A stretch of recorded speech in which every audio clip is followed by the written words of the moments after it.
श्री कृष्ण ने अपने बेटे को क्यों दिया था कोढ़ी होने का श्राप। पहली कहानी इस प्रकार है। यह कहानी कृष्ण और जाम्बवंती के पुत्र सांबा से जुड़ी है। सांबा देखने में बहुत ही सुंदर और आकर्षक थे। डीएनए हिंदी कोई अपने बच्चे को ऐसा श्राप कैसे दे सकता। आपके दिमाग में जरूर ये ख्याल आया होगा, लेकिन ये हमारी बनाई कहानी नहीं बल्कि इसका जिक्र भविष्य पुराण, स्कंद पुराण और वराह पुराण में मिलता है। सांबा श्री कृष्ण और जाम्बवंती के पुत्र थे। बताया जाता है कि श्री कृष्ण की छोटी रानियां उनके पुत्र सांबा से बहुत आकर्षित रहती थीं। एक बार रानी नंदनी ने सांबा की पत्नी का रूप धारण करके उन्हें गले लगा लिया था। यह सब नारद ऋषि ने देख लिया। फिर क्या था, उन्होंने सारी घटना प्रभु को सुना दी। यह सुनकर कृष्ण इतने क्रोधित हुए कि पुत्र को कोढ़ी होने का श्राप दे दिया और कहा कि उसकी मृत्यु के बाद पत्नियों को डाकू उठा कर ले जाएंगे। कथाएं बताती हैं कि जब श्री कृष्ण कहीं बाहर होते थे तो सांबा अपनी माँओं के साथ मजाक किया करते थे। कृष्ण सब जानते थे लेकिन कुछ कहते नहीं थे क्योंकि वो सांबा को ठेस नहीं पहुंचाना चाहते थे। एक दिन सांबा ने नारद मुनि के रूप को लेकर व्यंग कर दिया। नारद को यह बात बहुत बुरी लगी। इसके बाद नारद ने सांबा को सबक सिखाने की ठान ली। नारद सांबा को अपनी बातों में फंसाकर उस जगह ले गए जहां उनकी सभी मां स्नान कर रही थीं। यह देखकर सभी ने कृष्ण से शिकायत की। पत्नियों की बात सुनकर कृष्ण को बहुत गुस्सा आया। नारद ने भी आग में घी डाला और बढ़ा चढ़ाकर कहानी सुनाई। इस पर कृष्ण ने पुत्र को कोढ़ी होने का श्राप दिया। यह सुनकर सांबा विचलित हो गए। उन्होंने पिता को सच्ची कहानी बताई। जब तक कृष्ण को उनकी सच्चाई पर भरोसा हुआ तब तक बहुत देर हो चुकी थी। श्राप वापस नहीं लिया जा सकता था। अपने बेटे को इस श्राप से मुक्ति दिलाने के लिए कृष्ण ने उन्हें एक उपाय बताया। कृष्ण ने उन्हें सूर्य भगवान की तपस्या करने को कहा। वही इतने शक्तिशाली थे जो सांबा को इस श्राप से मुक्ति दिला सकते थे।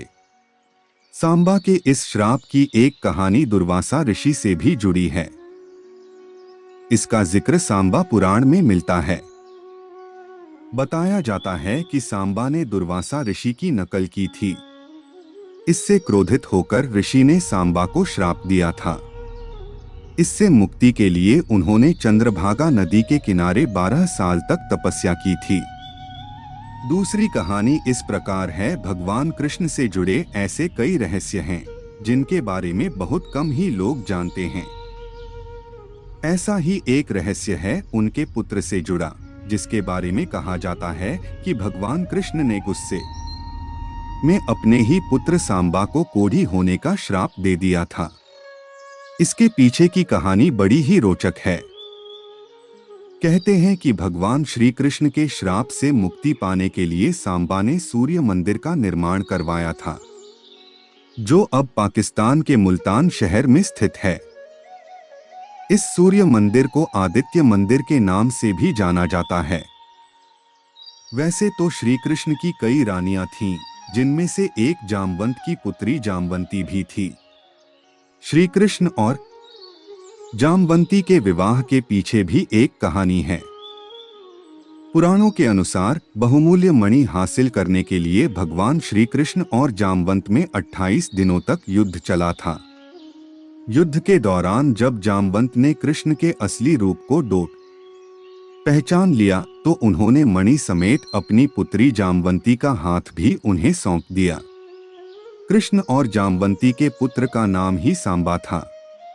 कहते हैं कि सांबा इतना सुंदर और आकर्षक था कि कृष्ण की कई पटरानियां भी उसकी सुंदरता के प्रभाव में आ गई थीं। कहते हैं कि सांबा के रूप से प्रभावित होकर एक दिन श्री कृष्ण की एक रानी ने सांबा की पत्नी का रूप धारण कर उसे आलिंगन में भर लिया, लेकिन ऐसा करते हुए श्री कृष्ण ने उन दोनों को देख लिया। इसी बात से गुस्सा होकर श्री कृष्ण ने सांबा को कोढ़ी हो जाने का श्राप दे दिया। पुराणों के अनुसार महर्षि कटक ने सांबा को कोढ़ से मुक्ति का उपाय बताते हुए सूर्य देव की उपासना करने को डोट कहा। उसके बाद सांबा ने चंद्रभागा नदी के किनारे मित्रवन में सूर्य देव का एक मंदिर बनवाया और 12 सालों तक सूर्य देव की कड़ी तपस्या की। कहते हैं कि सूर्य देव ने सांबा की तपस्या से प्रसन्न होकर उसे कोढ़ से मुक्ति पाने के लिए चंद्रभागा नदी में स्नान करने को कहा। आज भी चंद्रभागा नदी को कोढ़ ठीक करने वाली नदी के रूप में जाना जाता है। मान्यता है कि इस नदी में स्नान करने वाले व्यक्ति का कोढ़ जल्दी ठीक हो जाता है।